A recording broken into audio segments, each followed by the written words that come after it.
Bonjour mes petits bonobos athées, nés de la rencontre d'une fumerole aquatique et puis voilà de briques chimiques ou alchimiques. La biogenèse, peu importe, ce n'est pas de notre ressort, parlons plutôt du contrat épistémologique de la science. Résultats scientifiques à pouvoir changer dans l'imaginaire collectif, j'entends, alors que les scientifiques, au contraire, savent très bien que leurs résultats peuvent changer. Donc voilà une première distinction, quatre sens qui n'est pas de moi, hein. Je reprends les distinctions de Sokal et Bricmont, mais j'attire l'attention sur cet exercice qui consiste dans un dîner de famille, par exemple, à toujours entraîner ses interlocuteurs à ne pas rejeter le bébé avec l'eau du bain. De laquelle science parle-t-on lorsqu'on a des reproches à faire à la science? Ouais, enfin j'ai quand même l'impression que vous avez pas mal de reproches à faire aux autres sciences qui pour vous ne sont pas justement des sciences. C'est-à-dire tout ce qui n'est pas en dehors de tout ce qui n'est pas science objective, ce n'est plus de la science quoi. Genre métaphysique, ça, on se bouche le nez. Philosophie, passe encore. Sciences positives, alors psychologie, bon, bah, alors là, oui, bon, bah après il y a un peu hybridation, hein, psychologie, empathie. Sélection naturelle qui fait qu'on est gentil. Donc là, on commence un petit peu à accepter. Mais là, plus on monte, là, plus non.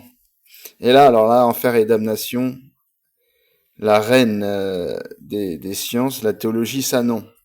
Hors de question. Parce que nous, c'est la science objective empirique. Science objective. Qui nous permet de, comme dans un Ouroboros, en fait, de connaître le réel par la nature. C'est ce que nous dit Guillaume Lecointre avec sa petite bagouze étonnante. D'ailleurs, je sais pas ce que c'est, peut-être un mage noir ou alors il fait de la lithothérapie. Il croit au pouvoir des cailloux, sûrement. Alors, voilà pour moi le gros problème. J'aime bien ce petit tableau là, je vais le reprendre souvent.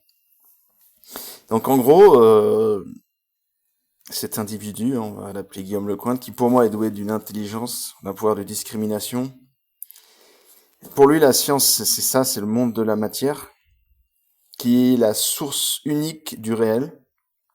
Pour autant, il me semble que ce monsieur parle beaucoup, hein, il nous fait des litanies interminables. Et du coup, il me semble qu'il emploie des choses qui ne sont pas observables dans le monde de la matière. Par exemple, tout simplement, à peu près tout ce qui sort de sa bouche, comme une théorie. Je ne crois pas qu'une théorie, ça soit quelque chose qu'on puisse observer au microscope ou dans la nature. Donc, qu'est-ce que c'est une théorie? C'est un objet métaphysique.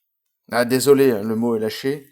Mais en fait, il me semble que l'homme soit entièrement spirituel dans la mesure où nous naviguons dans le monde des idées. Le monde des idées, voilà, a priori, c'est quelque chose qui est accessible uniquement à l'intelligence.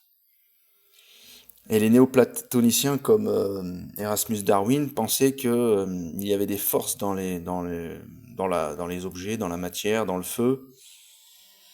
Et au final, ce penchant scientiste nous amène plutôt vers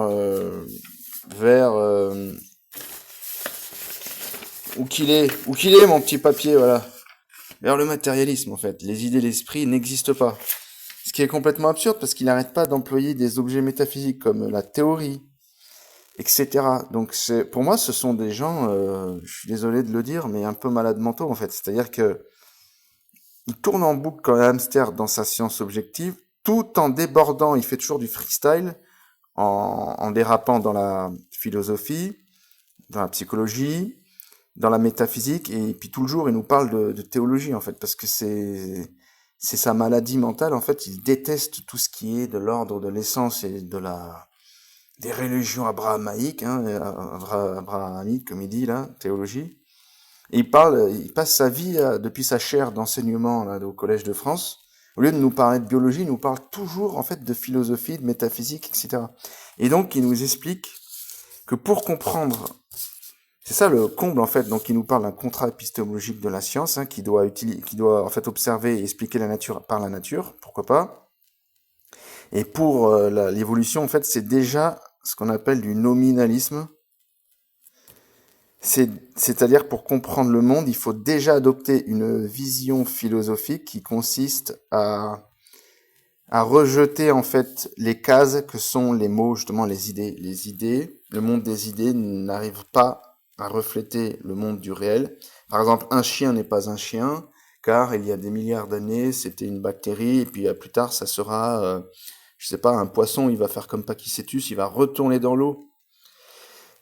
Et donc une chaise n'est pas une chaise n'est une chaise que vis-à-vis d'un humain, par rapport pour un oiseau, ça sera juste un perchoir, etc. Donc en gros, ces gens sont des nominalistes, ils ont adopté une position philosophique, et ensuite il faudrait que qu'on adopte donc cette position philosophique pour gober leur science évolutive. C'est fort de café quand même. Voilà, je rappelle que Erasmus Darwin était un poète sûrement sous opiacé, issu des Lumières, qui nous parlait de djinns, d'esprits, de nymphes, d'esprits des gnomes, voilà, gnomes with a nice eye. Voilà. The fairies, nymphs, gnomes and genie. Les génies, c'est par exemple les génies du feu, comme en islam, c'est les djinns. Donc ces individus se sont extraits de l'église catholique, comme Giordano Bruno. C'est pour ça qu'ils ont été condamnés, c'est pour leur néoplatonicisme, pas pour la science. Donc voilà, qu'est-ce que c'est Erasmus Darwin, le grand-père de Charles, le poète sous opiacé sûrement. Alors peut-être je calomnie, mais ça m'étonnerait pas vraiment. Il a écrit ça, Temple de la nature. Il était aussi franc-maçon, tiens, c'est bizarre, comme par hasard. Et Giordano Bruno, c'est pareil, il a été condamné pour ses points de vue qui étaient hérétiques, pas pour la science. Alors j'aime bien aussi, dans tout ce qui est monde zététicien, en fait, c'est ce côté à se prendre pour Charles Darwin. Régulièrement, on va faire un petit tour en nature avec son petit chapeau, sa petite canne, et puis on va observer les pinsons, les arbres, et puis plus près de toi, mon Dieu nature, pour reprendre des forces dans ce monde brut. On n'avait pas souffert pour y accéder. Et là, il y a tout un tas de mécanismes psychologiques. Donc là, on a un petit peu le maître 33e degré de la zététique qui va sur les pas de son illustre ancêtre Charles Darwin. Alors, nous avons aussi l'archétype du petit scientifique qui a réponse à tout et qui a sûrement une espèce de dent de crocodile autour du cou. On a Entracte Science, c'est-à-dire ce sont des paléontologues, c'est des gens qui adulent la préhistoire et ils pensent que Jésus n'existe pas généralement. Ce sont des gens en fait qui sont plongés dans leurs fossiles. Ils arrivent avec un poil de cul à nous raconter beaucoup de choses. Par contre, non, Jésus n'a jamais existé. Généralement, je caricature. Donc là, il aime pas bien Dominique Tasso. Et son cheval de bataille, lui, bien évidemment, c'est l'évolution. Et aussi des combats comme la complexité irréductible, forcément. C'est-à-dire qu'il n'y a pas de complexité, c'est une illusion. Voilà, il faudrait vous farcir toutes ces vidéos. Sa belle petite tête de vainqueur. Et puis bon, il en a tellement pondu que c'est compliqué à rechercher. Mais il est partisan de la théorie du chaos, il faudrait que je retrouve ça. Toujours est-il que ces gens aussi ont une fâcheuse tendance à parler de choses qu'ils ne maîtrisent pas, comme par exemple la théologie. Et c'est étonnant de voir en fait cette confrontation. Normalement, ils devraient nous parler de science, mais ils parlent beaucoup en fait de religion, parce que normal, leur vision en fait est une construction pure pour lutter contre la vision traditionnelle biblique. Dawkins, pour en finir avec Dieu. Et je réécoute celui-là, Aquaman, la théorie du singe aquatique. C'est tout à fait étonnant parce qu'en effet, les délires de sortie des animaux de l'eau, ça date depuis longtemps. Ce monsieur se fait du mal il aime la souffrance, c'est son reste de christianisme. Et puis il débunk tout vu que c'est un scientifique, il connaît, il arpente tel Charles Darwin les terres australes et africaines à la recherche de petits bouts de fossiles pour nous raconter de belles histoires. Regardez-moi ce tas de fossiles. Il a noté aussi que l'abominable Ryu, qui a proposé des échanges horizontaux, transversaux avec les virus, Bon, moi, j'adhère pas du tout à ça, mais a priori, il y a de la guerre entre eux, entre pseudo-science et pseudo-science, c'est intéressant. C'est intelligent, forcément, hein, il faut absolument pas voir de l'intelligence dans la création n'existe pas. Ah, c'est intéressant ça, un livre de zététique pour les enfants. Alors, Zach Izoé, un livre de zététique pour les enfants. Ah, c'est intéressant. Alors, a priori, ça, c'est voilà, ce type-là, ce Belge, il fait partie d'une association de libre pensée athée. Et on voit pas trop qu'est-ce que ça vient foutre avec la science, tout ça, là. On veut en prendre à nos petits-enfants, à détester Jésus, et puis à aimer les dinosaures. Mais qu'est-ce que c'est que ces conneries? Alors là, c'est marrant, il nous explique en fait maintenant le monde de la biologie est tellement infesté de geeks, parce qu'ils ont des tronches de geeks, tous ces gens-là, qu'il y a même une espèce voilà, qui est inspirée de Star Wars, c'est fascinant. Un nom d'espèce, hein. Parce qu'ils font comme Adam. Adam nommait les êtres vivants, et eux, ils font pareil que leur grand-père Adam. Ils peuvent pas s'empêcher de nommer les choses, c'est incroyable, hein. Des cétacés avec Pachycétus, qui était un petit chien, et puis qui est retourné dans l'eau. Ces gens, c'est vrai que ça revient souvent, là. Jurassic World, ce sont des geeks, à mon avis, qui sont tombés fanatiques de ça. Ficher la paix à Darwin, eh bien, ils ont beau nous dire partout que Darwin est dépassé, ben non, il n'est pas du tout dépassé. La sélection naturelle, c'est toujours d'actualité. C'est pour ça qu'ils le défendent. C'est rigolo, il y a toujours ce prisme Indiana Jones, là.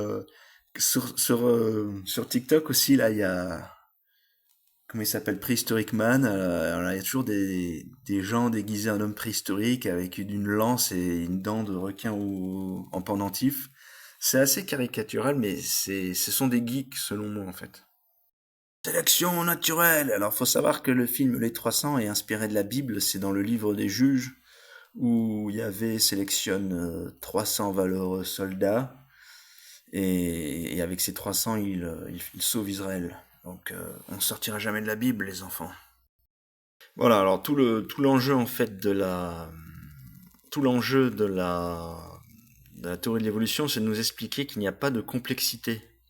C'est-à-dire qu'il n'y a pas de dessin intelligent, il n'y a rien, c'est un enchevêtrement fortuit qui fait qu'on arrive à la vie qui est, d'après eux, mal faite, enfin, très branque-ballante, etc.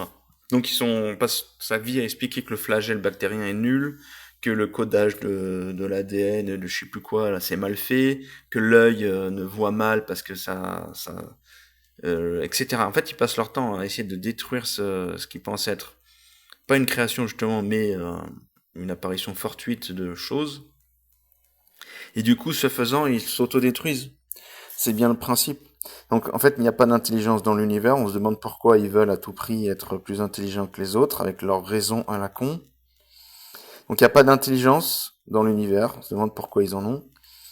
Et au final, sont-ils vivants? On sait pas non plus. Parce qu'a priori, c'est que une énergie qu'on ne sait pas d'où elle vient, qui s'est emprisonnée dans une première cellule avec un petit noyau, qui a donné Bigfoot. Brrr. Et donc en fait, ils détruisent les trois puissances de l'âme, l'intelligence et le libre arbitre. Ils ont même plus ces pauvres gens n'ont plus de libre arbitre non plus, hein. Donc on se demande pourquoi on parle avec des boîtes de conserve. C'est incroyable. Enfin bon. En dernier lieu, il faut voir que l'évolution, selon moi, en fait, est directement liée à la théorie du chaos. Il en parle lui-même, hein. Il a même sorti son petit symbole. Je vais pas me taper ses 100 000 vidéos pour le retrouver. Mais c'est lié. Bref, toujours est-il, ça vaut quand même le coup de regarder. Mais là, c'est étonnant. Par exemple, évolution du cerveau et de l'intelligence. C'est très étonnant. Je ne sais pas s'ils savent de quoi ils parlent. En fait, comment il pourrait y avoir de l'intelligence. Qu'est-ce que c'est l'intelligence? Généralement, la chronologie a essayé d'observer, de comparer l'intelligence au volume de la boîte crânienne. Ben bref, ce qui est catastrophique. Enfin bref, voilà, ça peut être intéressant à regarder, mais pour moi, ce sont des geeks complètement hallucinés qui ne démordront jamais de leur fossile, de leur mythe d'Indiana Jones, et qui ont une dent, j'allais dire, une dent contre l'Église catholique. À bientôt.